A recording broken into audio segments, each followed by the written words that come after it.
maybe some people are the type that sort of float through life unscathed by manipulation or manipulators and don't value or need to value being savvy.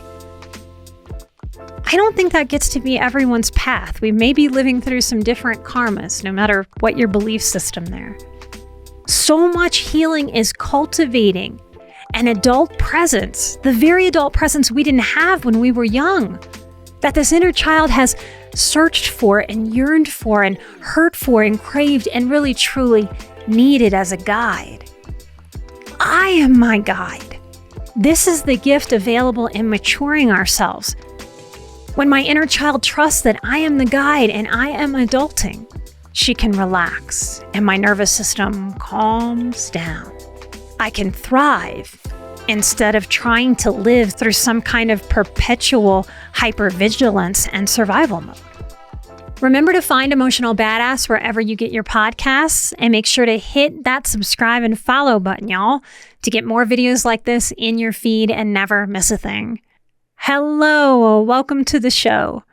This is Emotional Badass, where Moxie meets mindful. I'm your host, Nikki Eisenhauer, life coach and psychotherapist. And on today's episode, we're discussing growing up and getting savvy. Hello, y'all. First off, I want to thank you for supporting our sponsors. It's been a really hard half a year in podcasting. And when you support our sponsors, you're really supporting us continuing to have the show be free, continuing to send the show out all over the world. So thank you for understanding and for supporting anybody that offers us sponsorship. Thank you so much. All right, so today we're going to talk about growing up and getting savvy. So take a little journey with me as I try to explain this concept that really did change my life and how I process, how I meet life's obstacles. As always, not just in this podcast, as a way to take care of yourself. Take what works for you and leave the rest. My methods, nobody's methods, y'all. My methods aren't the right way. There isn't one right way. There are better ways and there are worse ways. And a lot of us have tried the worst ways. That's why we're here, right? We're trying to learn from each other. We each live in self-respect when we seek and experiment and allow ourselves to grow into what can work better. Do your own experimenting. This is your one precious life. Don't blindly trust me because you might like my voice, or I have degrees and letters behind my name, or there's a high production value to this show. In a lot of ways, I don't want or need your trust, at least not in the typical way. What I want and what I'm offering in all of what I put out into the world is you becoming your own authority figure. You trusting yourself over time. We need that to be able to navigate this wacky world we live in. I want you to be able to increase your emotional intelligence and your critical thinking. I want you to trust how you think, how you perceive, how you respond, and how you step forward in the world, even when you make mistakes, to trust that you can correct any mistakes, learn from them, and move forward. Now, why do I care about this in my work and for you? Well, my work is centered on getting people out of dysfunctional dynamics in families and in cults.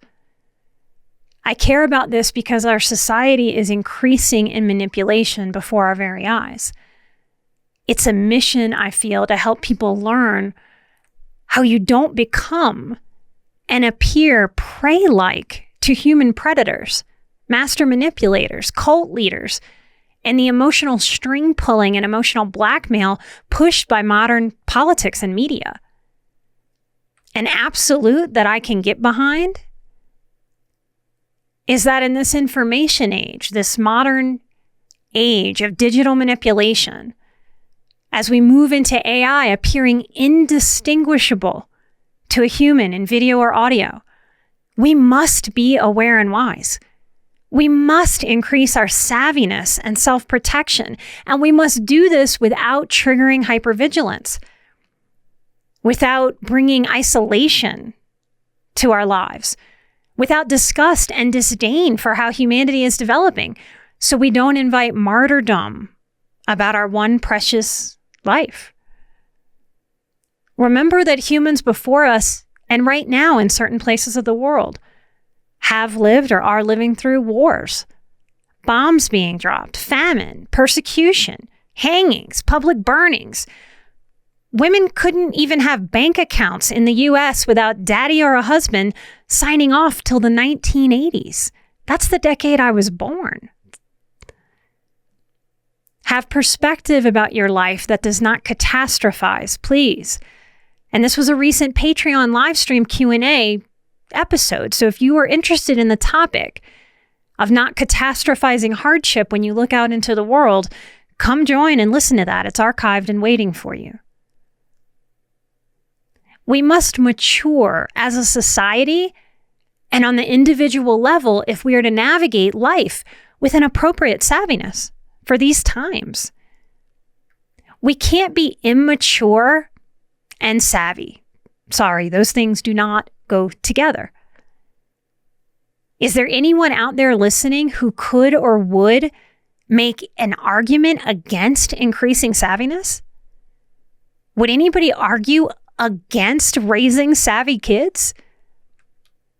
Let me have Merriam-Webster help us define savvy.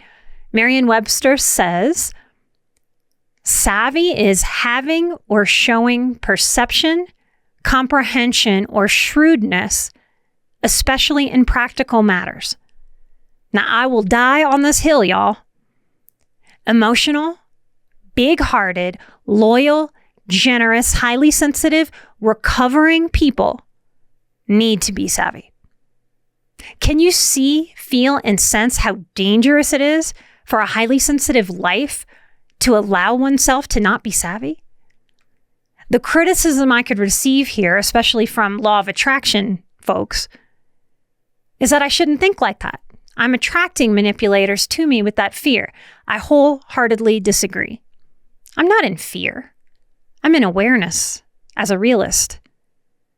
Many humans are manipulative creatures, lacking in personal responsibility and empathy.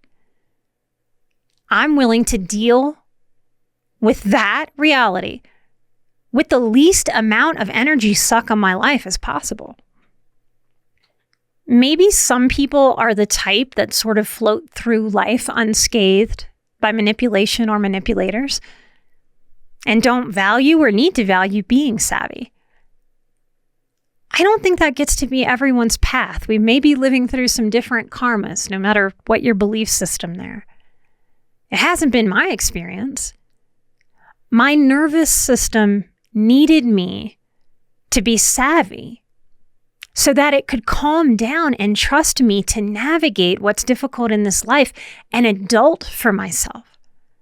So much healing is cultivating an adult presence, the very adult presence we didn't have when we were young, that this inner child has searched for and yearned for and hurt for and craved and really truly needed as a guide.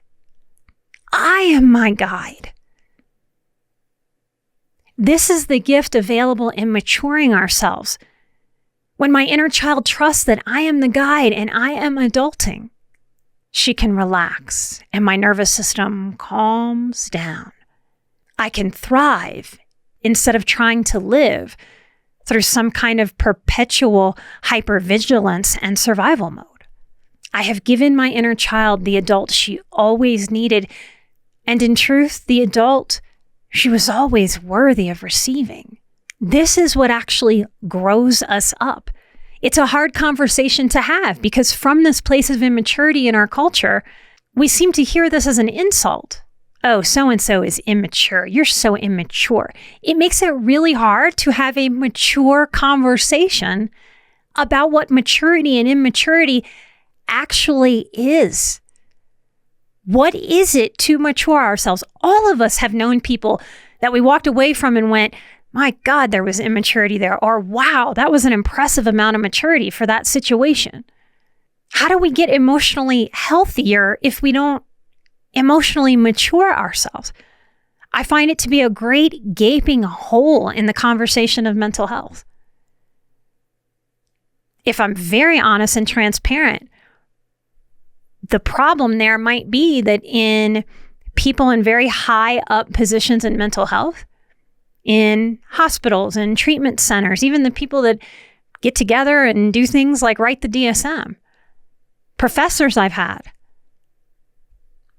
I know deep down that despite PhD level education, you can still have the maturity of a 6-year-old or a 12-year-old. And I have seen that throughout my career. We must mature and lean into learning how to be more savvy. Now, being savvy doesn't protect us from everything. Being savvy doesn't mean that I never get burned. Our team was recently burned, not just with time, excitement, hard energy, but with money. We had a marketer take $1,200 from us and then just ghost and gave us nothing. This is just kind of how life works. But through maturity and savviness, I knew that that was a possibility. And I knew that we could bounce and recover from that despite the disappointment. Now, Boundaries course participants from past years, I'm not teaching it this year. Make a mental note if you're interested in taking it next year. But those of you who have participated in the Boundaries course in past years, I know that you know about the trap of expectations because I teach an entire lesson on it. And at first it's a puzzler, right? Why the hell are we talking about expectations when I'm here to talk about boundaries? In my opinion, healthy boundaries are nearly impossible to create if you do not yet understand your relationship to your own expectations and how expectations can be conscious and intentional or completely mindless. We might become conscious that we're expecting, we're wanting, we're hoping for a breezy, mild, sunny, beautiful day tomorrow if I intend on going hiking. Now, if I wake up tomorrow and it's cloudy, it's drizzly, I may feel disappointment, maybe a bit of frustration if this expectation builds. In a moment like that, if I'm frustrated, if I'm annoyed, if I'm upset, if I'm pouty, if I feel like my day was ruined, did the weather do that to me? Or did the expectation cause me to have that upset? Part of why we are collectively struggling with emotional immaturity in the West is because we don't really have a culture that supports emotional maturation. Maybe we don't know how. Western society seems to believe in the immature idea that I am happy when I get what I want, and I am upset when I don't get what I want. And we even take it further than that. Our egos get involved, our righteousness gets involved, and we go, no, I have a right to be upset. Because that thing should have happened for me. I wanted it, I intended it, and I didn't get it. I have a right to be upset. That's how a toddler moves through the world, y'all. Because they don't have coping skills. They don't have the ability to shift their mindset in a thoughtful, mindful, mature way. I get to be upset because I'm not getting my way. Ideally, we would have all humans grow out of this. But I don't think it's happening on the societal level, and that means it's not happening at the individual level. Maturation on the personal level takes recognizing this trap of expectations while being willing to do the work to transcend this trapping possibility. So let me offer you how to process differently. We're going to use the weather because I think it's pretty generic and it gives you a template of how to take this way of thinking into other dilemmas, other moments where you don't get your way and you realized, ooh, an expectation built. So here's how to process when the weather doesn't give us exactly what we want. I'm going to let you peek inside of my head, inside of my process. So I can hear myself thinking as I pack my hiking bag the night before a hike. I hope it's a pretty day tomorrow. And I've learned to catch this thought, to catch this expectation brewing. This idea that seems so normal, so reasonable, so absolutely problem-free. What could possibly be wrong with hoping tomorrow is a pretty day? Well, nothing, except it's the start of an expectation that can then upset me. So I'm willing to catch this brewing expectation inside of my head. And I catch it by noticing I'm building the expectation, and then I ask myself, wait a minute, what can I actually control here? Y'all, this is a wisdom question beyond almost all other wisdom questions that we could possibly ask ourselves. It can be used in so many life moments. One of my old mentors, my first couple years being a counselor, he was my second actually real boss. He replaced my first boss. He would argue with you that every single struggle that we feel is one involving some kind of issue of control. Now, I have taken his challenge, and for the past 15, 16 years, I have tested that out. Is every struggle that we have really able to be boiled down to a control issue? And y'all, he was really onto something. I think he was right. I catch my expectation that I'm trying to control the weather. There's a guy at a lake near my house almost every day of summer. He loves to fish. It's a neighbor of mine. But he doesn't want to take the fish out of the lake.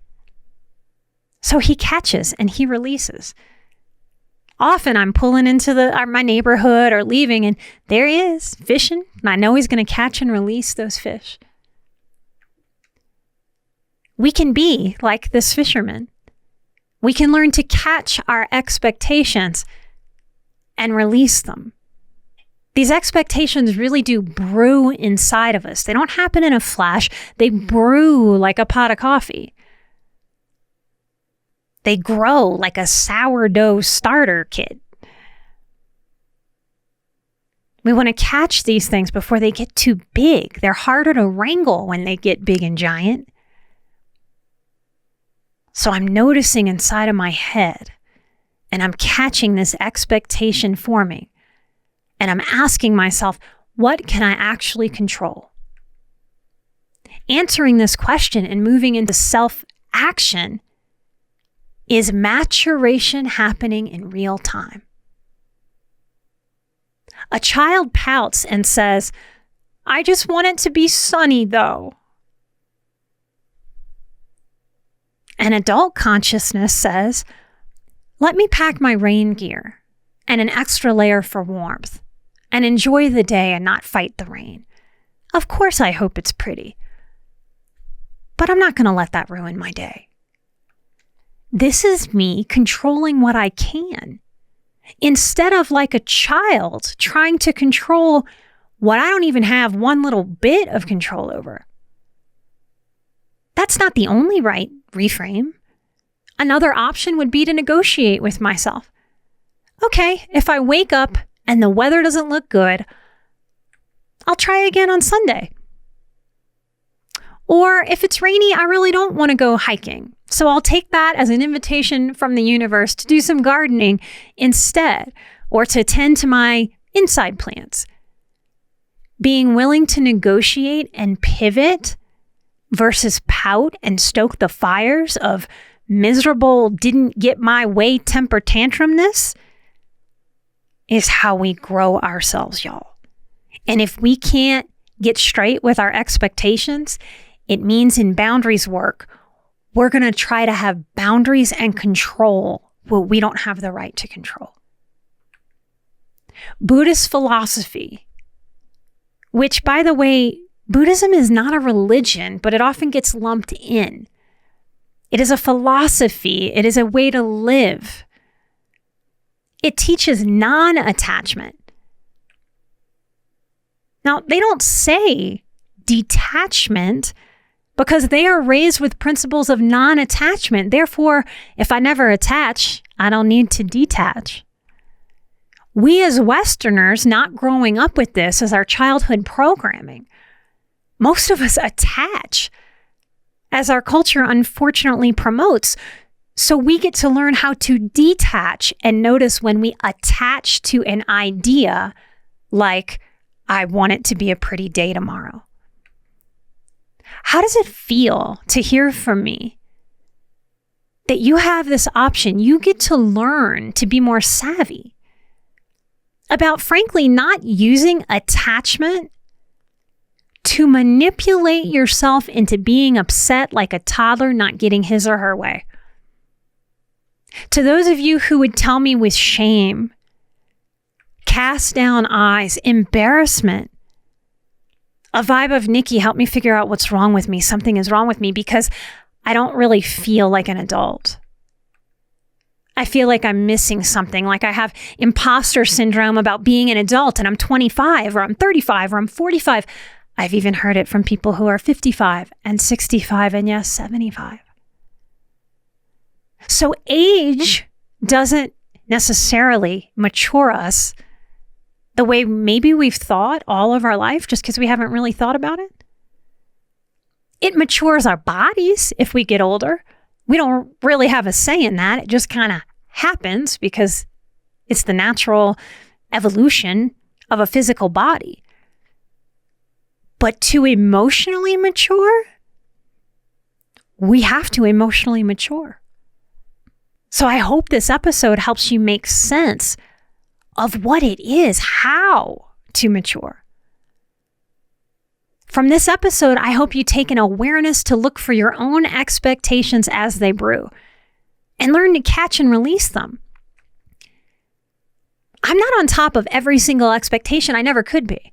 Like, let's say we're going out to dinner and I go get dressed, and in my head, not even realizing I'm having an expectation that we're getting dressed up and we're going somewhere nice, and I get dressed in a dress and heels, and my husband comes out like we're going to eat barbecue at a gas station in shorts and flip-flops. I realize in that moment, oh, I created an expectation. I didn't check it out with him. I didn't say it aloud. I didn't even realize it till this moment. I get to catch and release it in that moment. Hey, we had different expectations of what dinner was going to be tonight. And then we negotiate. Maybe I go change my clothes. Maybe he goes and changes his. You get to work on catching these expectations before, during, and right after, whenever you can. Then you ask yourself the question, what do I actually have control of? This helps us let go of what we can't control. You get to experiment with this. Go experiment with it. What happens if you pay attention to your expectations as they're brewing and you grow yourself into controlling what you actually can as a life hack, as a coping strategy for everything that's not going to go our way? Go experiment with this out in your world, inside of your own mind and body, and then come tell me what happens on this post. Come share it with me and other patrons. What do I actually have control of? You have the power to refuse to let unmet expectations of what you don't have the power to control you into a funk. Letting go of control, paradoxically, might be the most control we can ever have. The goal is to be relaxed in mind and body and savvy, not hypervigilantly on guard, not terrified. You may be in a place in your life where mind and body don't yet know how to do calm or ease or peace. You may have done just enough work on yourself where your mind understands that you get to have peace, But your body might not have gotten the memo yet. Our bodies learn much more slowly than our minds do in the process of healing. Traumatically, the body learns instantly. And then to learn peace and calm and integration takes time because our bodies are trying to protect us. And in a sense, they are overreacting to too much stimuli in that intention of self-protection. You can learn how to be more savvy while you have peace. Your mind gets these concepts first, and your body will follow. Don't get frustrated, annoyed, or give up on yourself if you are in that space. You have more peace to learn, and that's a good thing, not a stressor. You get to integrate, and you get to have awareness and savviness without nervous system activation in flight or fight.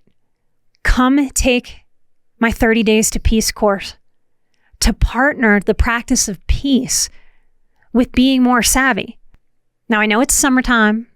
I know you don't want to work on yourself if you have beach plans and vacations planned. These are the kinds of exercises in 30 Days to Peace that you can do in the morning that can bring peace into your vacation days. And I hope you get more bang for your vacation buck if you have more peace. Don't kick the can down the road if you have interest in practicing peace. Just jump in. You don't have to keep up with the course perfectly.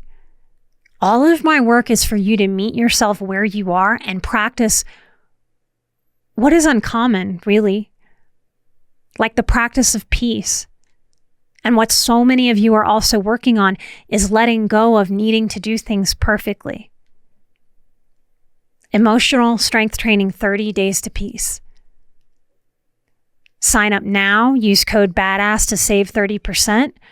Don't overthink it, and you'll get the first lesson in your inbox on the first of the month. And it's only going to be 7 to 15 minutes. Savvy doesn't need anxiety to work. Savvy works better when you can be grounded, integrated, centered, so you have the most clarity you can have in working with your mind and your intuition to make decisions and plans for your one precious life. May we all take care of ourselves and each other by being just a little more grounded and a little more savvy, y'all. I want to thank patrons. Part of what you get when you sign up at patreon.com/emotionalbadass is you get a shout out on our big public show. I love this little corner of the internet that we have.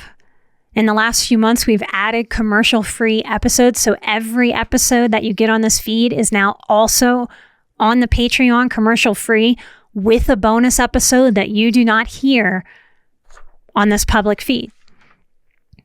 It's a quiet little part of the internet. I don't jam things in there. I'm not popping in there every single day. We're not just throwing stuff on our Patreon just to throw stuff on our Patreon. It's a place where you can quietly join. And when you need a little support, you go there, you search a topic that you need in real time.